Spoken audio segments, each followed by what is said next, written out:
It's been an amazing experience. I came here without really a clue of what I'd be doing.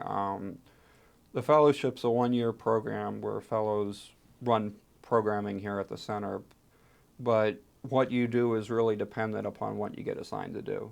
And I had no idea what I'd be assigned to do. I was hoping to do oral history or something with the books. That's what were the two projects I actually even knew about. And I had read a little bit about something to do with reel-to-reel recordings from Montreal. I didn't even know what a reel-to-reel tape was, besides the fact that, they had existed before the cassette. That's about all I knew. Aaron told me I'd be assigned to this and played this little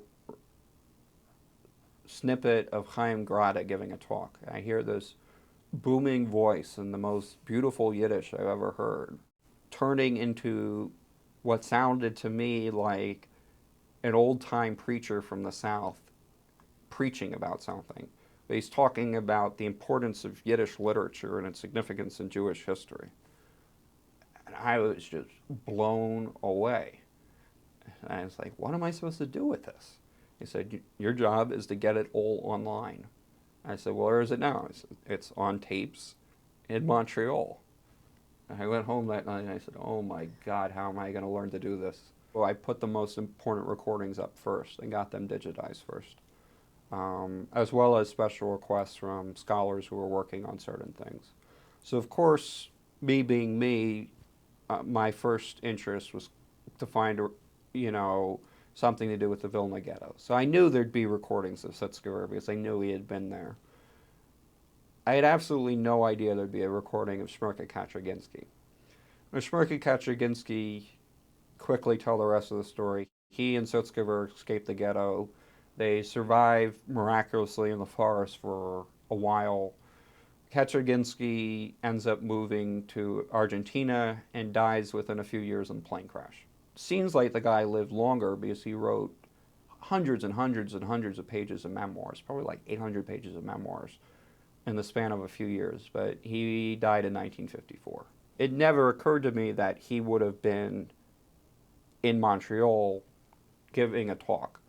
But sure enough, I'm looking at the log, and number 41 in the log, which I saw at the end of the first day, is Shmerka Kaczerginski ret über Vilna Ghetto. Shmerka Kaczerginski on the Vilna Ghetto. Like, whoa, So we got that digitized, and I got it back. And in the intermediate time, we had gone to Montreal, and we had interviewed a man named David Botwinik. I interviewed him in Yiddish, who is the father of someone I know from Philadelphia who's involved in Jungen Truth and whose children are in Jungen Truth.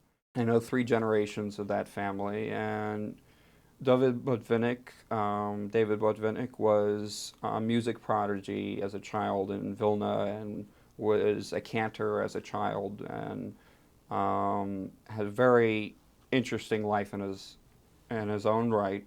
What I didn't know is he was one of the few people who managed to escape from the Vilna Ghetto in the early portion of the ghetto. And after the war, he became the person who wrote down Shmerka Kaczerginski's music for him. Shmerka Kaczerginski not only wrote his own songs, he was the most important recorder of Holocaust songs. A lot of songs from ghettos and concentration camps we have are from Shmerka Kaczerginski. And I told, him that we have a recording of Kaczerginski. He said, I knew he came here. He said, I never knew there was a recording. So I was able to get him the recording. We put it on CD for him, and that was magical, just to be able to facilitate someone. This is someone whose close friend had died at that point 59 years earlier, and here we have a recording of it from 60 years ago. For me, knowing who Kaczerginski was since I was 8 years old, that was a magical thing to be able to do that.